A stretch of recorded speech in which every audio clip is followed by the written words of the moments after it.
Donc là, je vais vous montrer, coquille de Noël, la technique de réalisation, le geste technique, d'accord?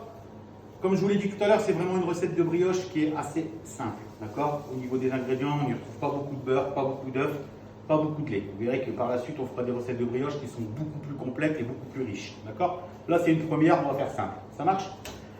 Donc, mon plan de travail, il a été désinfecté. Je vais prendre ma farine et je vais la tamiser.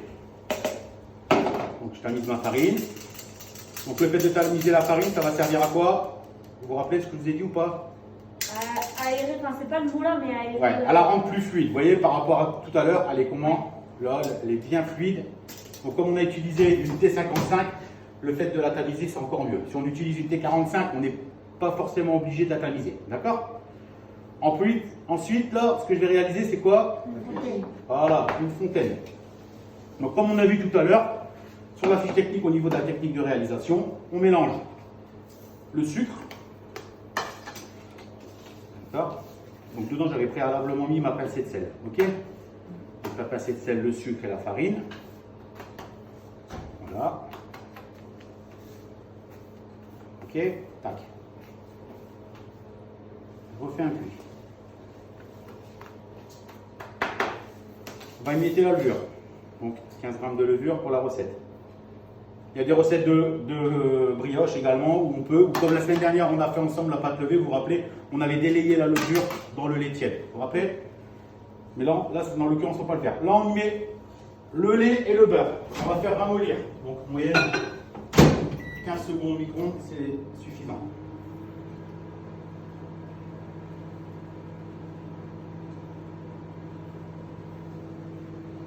Là.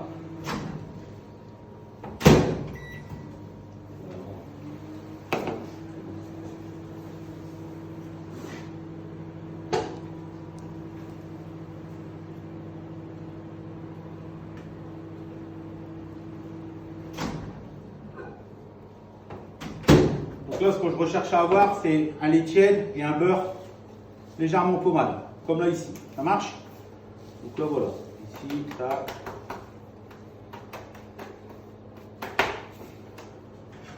Je vais clarifier mon œuf. Donc un œuf, on se casse à plat toujours. Donc clarifier, ça veut dire quoi? Ça parle de magnifique. Voilà, magnifique.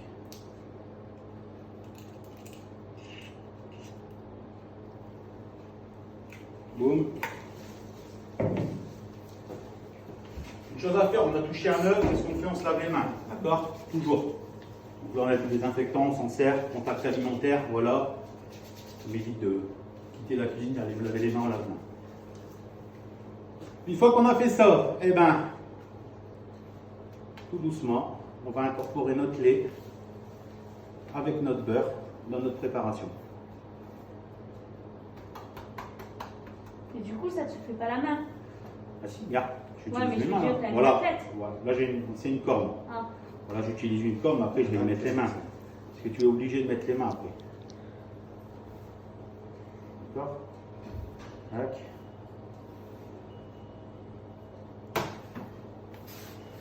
Le fait d'utiliser une corne, ça permet de bien rassembler tous les ingrédients au centre, d'accord? Et notre préparation. Pourquoi moi j'aime bien utiliser une corne? Parce que j'aime pas trop me salir les mains en fait. Même si je vais devoir y aller quand même, d'accord? Et là maintenant, on va pétrir. Donc au début, hein, comme toutes les pâtes, j'ai envie de dire, hein, au début on se dit oh là là, qu'est-ce qui se passe, j'ai loupé ou quoi, mais non. Ce qui va se passer là, comme je le dis souvent, on utilise de la farine.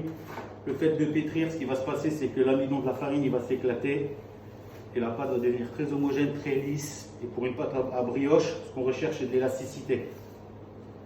D'accord? Vous voyez, comme je vous le disais ce matin en cours, le fait d'utiliser une main, même si j'utilise les deux là, j'en ai une qui est propre encore. Ça marche? C'est mieux.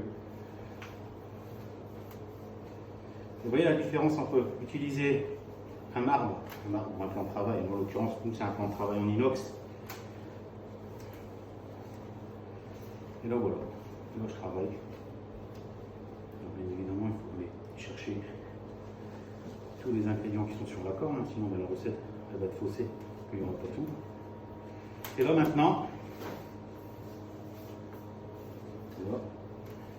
Maintenant, je vais pétrir. Donc là, ce qui va se passer, la pâte, elle va monter en température. Le fait de pétrir, d'accord. Le beurre, température de fusion du beurre, on est à 32 degrés. Température du corps, 37. Donc la main, elle est plus ou moins à 37 degrés. On va donner de la force à sa pâte, d'accord. Là, maintenant, ça ne colle plus. On peut utiliser les deux mains. Et voilà. Et là, je pétris. D'accord?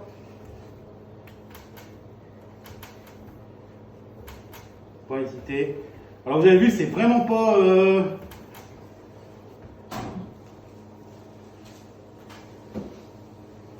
va bien tout chercher là. Voilà. Et là, plus on va pétrir et plus elle va devenir élastique. Ça marche? Alors vous avez vu, c'est vraiment pas compliqué. On est d'accord? On a pris quoi? 5 minutes? Ça fait combien de temps que tu filmes, Pauline là? 6 minutes. 6 minutes. Vous voyez, j'étais pas loin. Voilà. Là, on arrive à quelque chose de correct. On voit une pâte à brioche quand elle arrive à une bonne consistance, c'est quand elle devient élastique. Là, vous voyez, on peut encore un peu la pétrir parce qu'elle n'est pas vraiment élastique, elle se casse encore un peu. D'accord? Donc on continue à pétrir jusqu'à temps que l'élasticité arrive. Et après, on va la laisser pointer. Donc, pointer, c'est la première pousse. Faire travailler la levure.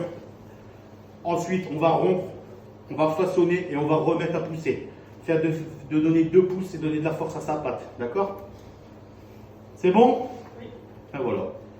Magnifique. Tu peux couper.